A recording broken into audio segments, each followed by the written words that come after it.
Hello, good morning, Sargal. Namaskar, everyone. My name is Akram Daliganj. As you know me, I'm a YouTuber.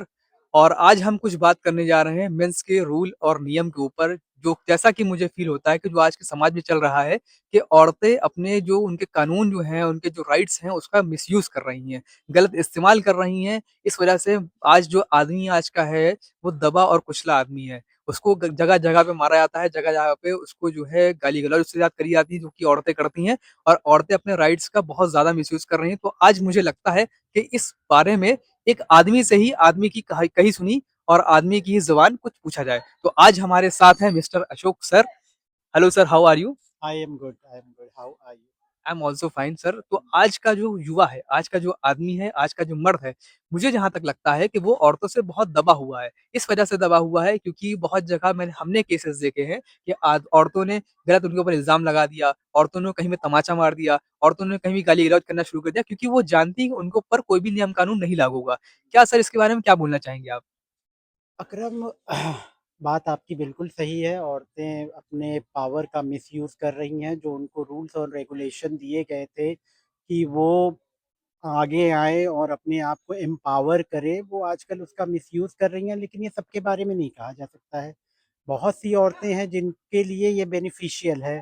जैसे हमारी सरकार 1090 का वो चलाती है, हेल्पलाइन। हुँ। बहुत सी औरतें उसका यूज़ भी करती हैं, बहुत सी औरतें उसका मिसयूज़ भी करती हैं। अभी रिसेंटली मैंने एक न्यूज़ पढ़ी है जिसमें वो औरत ने अपने हाथ को एसिड से जला लिया और 3 लड़कों को फँसा दिया। क्योंकि उसके बाप ने उनमें से एक लड़के के माँ के ऊपर रेप अटेम्प्ट किया था। अभी लेटेस्ट कल या परसों की न्यूज़ है।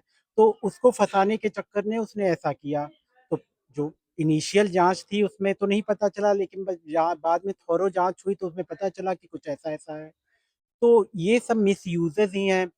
सुभाष का केस आपने देखा ही है। इसके अलावा और भी केसेज़ हैं जिनसे ये लगता है कि हाँ, औरतें अपने जो अधिकार हैं, जो राइट्स, जो रूल्स बनाए गए हैं हमारे कॉन्स्टिट्यूशन में, उन्होंने उसका मिसयूज़ करना स्टार्ट कर दिया है।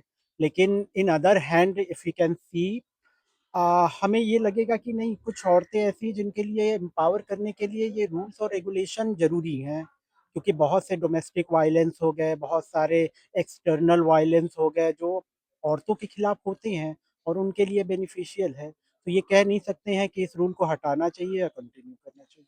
जैसा कि अशोक सर, हमारे 4 से 5 साल पहले एक यहाँ पे लखनऊ में केस हुआ था, एक कैब ड्राइवर, जो कैब ड्राइवर के साथ क्या गलत हुआ कि उसने गाड़ी लड़ाई भी नहीं और हुँ, औरत ने उसको लगातार कंटिन्यूअसली 22 तमाचे मारे और हुँ। उस औरत के खिलाफ कोई भी केस नहीं हुआ। तो इस बारे में आप क्या कहना चाहेंगे? क्या ये सही था?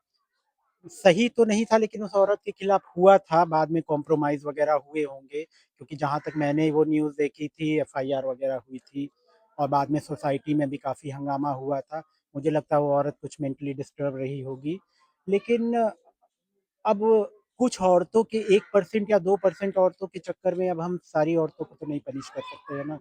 जैसा कि अभी हमारा केस ये हुआ कैब ड्राइवर का कृष्णा नगर लखनऊ में, तो अगर उस जगह पे एक आदमी ने एक औरत के ऊपर तमाचा मारा होता, तो मुझे लगता है उसके ऊपर 22-23 केस तो लग जाते हैं। ऑफ कोर्स ये हो जाता और इसमें मेंस ही साथ देते। आप अगर एक औरत को बीच सड़क पे थप्पड़ मार दीजिए, लोग ये नहीं जानने की कोशिश करेंगे कि क्यों मारा। उनको ये लगेगा कि आदमी ही गलत है, तो हम आदमी ही आदमी के दुश्मन हैं। पहले भाई मामला तो जानो कि क्या हुआ, क्या नहीं हुआ, उसके बाद ना कुछ आगे का वो करो। अभी मैं रिसेंटली ही कुछ देख रहा था, उसमें मैंने देखा था कि औरत थी वो, मतलब कि आदमी ने उसको 5-6 गोलियाँ मारी हैं। क्यों?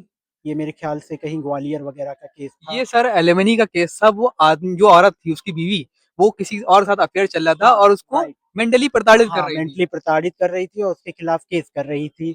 तो अंत में मजबूर होके उसने क्या किया, यही उसके पास रास्ता था, क्योंकि मेंस के लिए तो कोई रूल रेगुलेशन है नहीं। वो जाके कोर्ट में वो क्या कह के एफआईआर दर्ज करेगा? कुछ नहीं, पुलिस वाले ऐसे ही भगा देंगे। तो हमें लगता है कि अब इन रूल्स और रेगुलेशन को रिफ़ॉर्म करना चाहिए और मेंस के लिए भी कुछ रूल्स रेगुलेशन बनाने चाहिए। ये नहीं होना चाहिए कि किसी औरत ने रेज़ कर दिया कि हाँ, इसने मुझे असॉल्ट किया है या इसने मुझे रेप करने की कोशिश की है, तुरंत एफआईआर दर्ज करके उसको पहले अंदर करो। नहीं, जाँच करो भाई, फिर उसके बाद वो करो। एक ज़िंदगी का सवाल है, ऐसे थोड़ी होता है। ये हमारे बीच से मिस्टर अशोक सर, और ये एक आदमी विचार हैं, ये पूरे देश के आदमियों के विचार हैं कि पहले अगर कोई लड़की केस करती है, कोई थप्पड़ मारती, गाली बकती, तो पहले हमें पूरे मैटर को समझना चाहिए एक्चुअली में what is the matter, then after we have to react. हम क्या करते हैं आज के समाज में, अगर औरत को कोई गलत कह रहा है सबसे पहले उसको मारने लगते हैं, औरत को कोई तमाचा मारता है पहले हम उसको आदमी को मारने लगते हैं कि वो आदमी होकर कैसे औरतों को मारता है। तो हमारे बीच अशोक सर थे, उनके विचार ये हैं, और हमारे विचार, हम सब आदमियों के विचार ये हैं कि कुछ रिफॉर्म्स करना चाहिए कॉन्स्टिट्यूशन में, कुछ एक्ट ऐसे लाने चाहिए कि जो आदमियों के हित में हो। हमेशा औरतें ही सही नहीं होती हैं। Thank you for that. We were here for talking on the topic of men's rights.